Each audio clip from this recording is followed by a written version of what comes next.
सच की आवाज news channel, दिखेगा वही जो दिखेगा सही।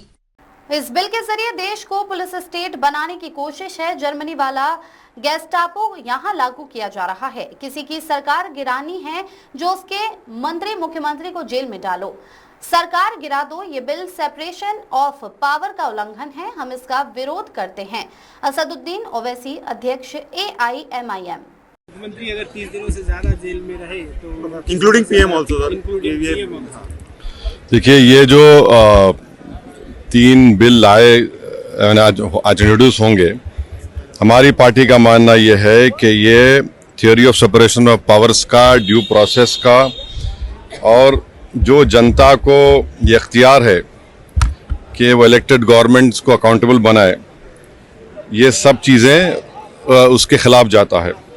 सेपरेशन ऑफ पावर्स आप देख लीजिए कि एग्जीक्यूटिव एजेंसीज को फ्री रन मिल जाएगा, कि वो खुद जज, ज्यूरी और एग्जीक्यूशनर हो जाएंगे, और मुख्यमंत्री को हटाना है तो असेंबली में हटाते हैं।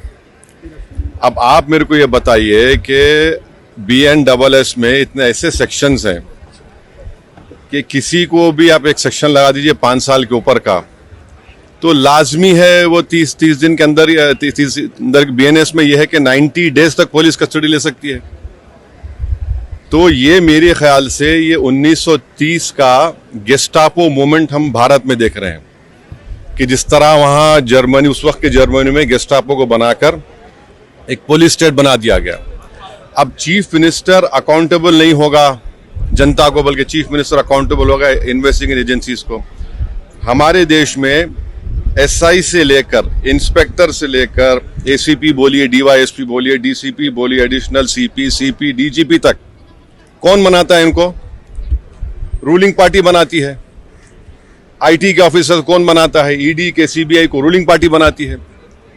आप बताइए फिर कहाँ इंडिपेंडेंस रहेगा इन लोगों का? आप कैबिनेट के 6-7 लोगों को केस लगाइए, 30 दिन डालिए अंदर जेल में, गवर्नमेंट गिर गई उनकी। तो ये असल मकसद वो है, ये अनकॉन्स्टिट्यूशनल। अच्छा, उस बिल में ये भी है कि प्राइम मिनिस्टर को कौन अरेस्ट करेगा? प्राइम मिनिस्टर को बताइए। और प्राइम मिनिस्टर, ये उसमें उस बिल में कह रहे हैं, प्राइम मिनिस्टर के बिल में कह रहे हैं कि प्रेसिडेंट करेगा। अरे भाई, संविधान में हमने लिख दिया कि the president will act on the aid and advice of the council of ministers. ये उसका कॉन्ट्रडिक्शन। दूसरा, गवर्नर को आप इख्तियार दे रहे हैं, गवर्नर आप अपॉइंट करते हैं। तो ऑल इन ऑल ये हमारी डेमोक्रेसी के लिए, ड्यू प्रोसेस के लिए, बल्कि भारत को एक पुलिस स्टेट बनाने का काम बीजेपी सरकार करना चाहती है इन तीनों बिलों के जरिए, जिसकी हम पुरजोर इसकी मुखालिफत करेंगे।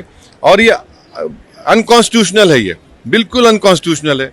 आप हर चीज आपके हाथ में, सेंट्रलाइज आप अपने हाथ में कर रहे हैं, माने आप पिक एंड चूज करेंगे। और बीजेपी ये भूल रही है कि कब तक सत्ता में रहेंगे आप, कभी ना कभी तो निकलेंगे ना। तो पावर इटर्नल तो थोड़ी है कि ये आपके खिलाफ भी इस्तेमाल होगा। तो इस तरह का एक कोशिश की जा रही है, हम इसकी मुखालिफत करते हैं। अब वो तो है उसमें, मगर हम तो देखिए अब क्या होता है अंदर। बीजेपी ये कह रही है कि जिस तरह से पॉलिटिक्स जो एक तरह से डर्टी हो रहा था, उसको साफ, तो उसमें ये कह दीजिए ना कि अगर किसी पर आरोप लगेगा तो रूलिंग पार्टी ज्वाइन नहीं करेगा सेंट्रल गवर्नमेंट को। आपके पास ज्वाइन कर लो, आप आराम से बैठो। भाई, पुलिस कैसा तय करेगी? जनता तय करेगी ना, जनता तय करेगी। जनता मुझे क्यों इलेक्ट करती है कि मैं 5 साल के लिए जाऊं? और अगर मैं अकाउंटेबल हो जाऊंगा, एजेंसीज को अकाउंटेबल नहीं होगा, जनता को तो किसका नुकसान होगा इसमें? अच्छा, कहाँ है इंडिपेंडेंस, कहाँ है पुलिस का? एक सेक्शन लगा दीजिए, सेडेशन नहीं है, मगर एक सेक्शन है BNSS में 30 दिन छोड़िए, 30 महीने में बिल नहीं होगी। ये चीज चक्कर है, गवर्नमेंट गिर जाएगी, कई गवर्नमेंट गिर जाएंगे। तो जितने अपोजिशन पार्टीज के जो चीफ मिनिस्टर्स हैं, जो उनके पार्टीज हैं, उनको तो इसका पुरजोर मुखालिफत करना चाहिए, वरना तो फिर बारी बारी सब जने जाएंगे अंदर। सर, जन सुनवाई के दौरान दिल्ली की मुख्यमंत्री, हाँ, मैं इसे कंडेम करता हूँ।